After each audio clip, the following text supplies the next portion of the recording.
Hi, this is Andre. I want to do a commentary track for a performance video I recently did with John Schroeder and Ross Garren, otherwise known as the Sheriffs of Schroedingham. They invited me to do a couple of tunes with them for a video series they have going, and this is one of the tunes we did. I'm going to talk through some of the specific techniques that were going on with the EDP throughout the tune, and then after the performance itself, I'm going to go into some of the conceptual and philosophical details that we were working with as far as how we arrived at this final version. Now, there were actually two echoplexes being used in this performance. I was using one echoplex, and Ross Garren also has an EDP that he was using. We were not controlling each other's EDPs. We were controlling them separately as far as the functions, but they were linked together using brother sync to make sure that we were in sync with each other and the loop lengths were multiples of one another. My commentary is just going to be for what I was doing, but Ross was also doing stuff with his EDP throughout the tune. We also used the tempo preset feature on the EDP. We decided that we liked 92 beats per minute as a basic tempo, so I programmed a preset on the EDP specifically for this song that had a tempo of 92 beats per minute programmed into it. That meant that the loop length was going to be based on multiples or divisions of 92 beats per minute. The exact relationship to that tempo is determined by the eighth per cycle value. So depending on what you have that set to, it could be a measure of 92 beats per minute, it could be two measures of 92, it could be a quarter note or a half note, but it's going to be some kind of relationship to 92 beats per minute. When we actually started playing the song, both Ross and I had already set up empty loops on our EDPs. That's because we knew that we wanted to start off with me doing some eighth quantized replace stuff. So in order to have an empty loop that I could do replace stuff into, and because we were using a fixed preset tempo, Ross and I began the video with our echoplex loops already established. We didn't have any audio looped at that point, but the loops had already been set up in our EDPs. So with all of that background information in mind, let's actually get started with the performance, and I will talk through it. So at the beginning here, I'm using the replace function to drop fragments of the harmonics that I'm playing into the loop. I'm using button number 4, and you can see I'm just tapping the button briefly with my foot. I have quantize engaged here, which means that the beginning and end point of each of those replace points is being mapped to an exact eighth note subdivision. Now I also just overdubbed percussion sounds, kick and snare sounds, and now I'm copying loop 1 into loop 2 because we're about to begin the verse. 3, 4, verse.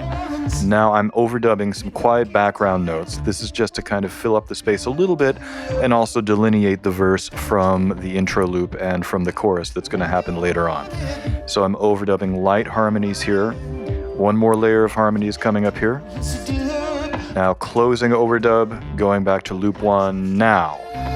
So now we're back to loop 1, and now 3, 4, now we're copying into loop 3. This is the chorus loop. Now stop multiplying loop 3, now we have loop 3 established, and I'm overdubbing heavier percussion hits. We're still in loop 3, one more time through loop 3. We're about to switch back to loop 1, 2, 3, 4, loop 1. And the stuff I'm playing right now is not being overdubbed. This section is just a brief interlude before the second verse. Now we're going back to loop number 2 there. Loop number 2 is the verse loop. You can hear the quieter parts that I overdubbed in verse 1 are still in the loop. The fills that I'm playing live right now are not being overdubbed. I'm just playing over the top as a kind of answer component to John's vocals. And we're about to jump to loop 3, which is the chorus loop. 2, 3, 4, chorus. Now we're back in loop 3. You can hear the percussion that I overdubbed last time. Now I'm overdubbing some answer lines on the guitar. There's the second overdub. You can hear it's a harmony of the first overdub. Here's the third overdub now. There'll be one more overdubbed line, and then 3, 4, loop 1. Again, you can hear that nothing else is going on there. It's just the foundation loop I set up at the beginning. Now we're getting ready to enter the bridge, which means I'm copying into loop 4, and now we're copying. So two things are happening right now. One is that we're copying loop 1 into loop 4, which also has the effect of multiplying the loop until I stop the multiply process. While that's happening, I'm also playing foundational lines on the guitar, which are being overdubbed into the loop while the multiply happens. 2, 3, 4, multiply is done now. So now I'm playing live chords over the part that I just added in. So there's the foundational stuff that I overdubbed, and now I'm playing live chords on top of that. This is the progression that we had come up with for the harmonica solo. Now we're 2 measures away from going back to the chorus. Now 1, 2, 3, 4, chorus. Now we're back in loop 3, and now I'm playing the vocal melody in unison with John. Each time through, I'm playing a different version. Sometimes it's a different octave. Sometimes it's a harmonization of the line. One more time through. 1, 2, 3, 4, loop 4 here. This is the bridge progression we're going back to one more time. I'm playing live chords over the top. And you can still hear that there are the foundational power chordy things that I added when we first entered loop 3. 1, 2, 3, 4, loop 1. This is back to the foundation loop that we set up at the beginning. And now if you look at my foot, you can see that I'm hitting the replace button to gradually drop bits of silence into the loop and get rid of everything. So as you can tell from the commentary, there isn't really any downtime in a performance like this. Mentally, I'm kind of constantly juggling balls in midair and hoping that they're not going to go crashing down. I'm not complaining. I really enjoy doing this kind of thing, but this is some of the most challenging stuff that I can do in looping. For me personally, for where I'm at now in September of 2018, doing this particular kind of approach, actually using multiple loops, trying to fit what I do into a song structure, where you have specific things that need to happen at specific points in time. This is some of the most challenging stuff for me to do. It can be really easy for me to kind of slip into noodly single loop mode and just kind of jam away and do whatever. And that's fun. I'm not saying that's a bad way of making music, but it definitely does not exercise the same kinds of muscles that doing something like this does, as far as being really, really methodical about switching parts, being deliberate about what kind of overdubs I'm doing, and basically saying, here's the form of the song.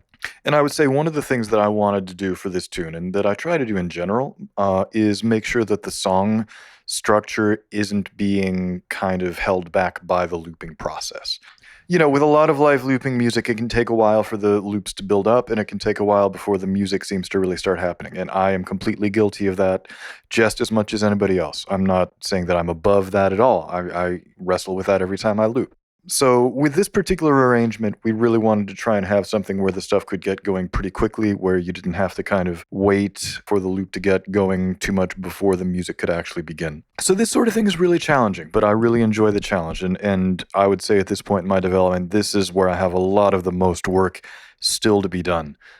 Just as far as really taking various techniques that I've accumulated over the years and being able to apply them in a very deliberate, composed, arranged way. And I've done this with a few of my own songs, but it's rare that I get the chance to actually do this in a real-time performance situation, and especially rare that I get to do it with a singer.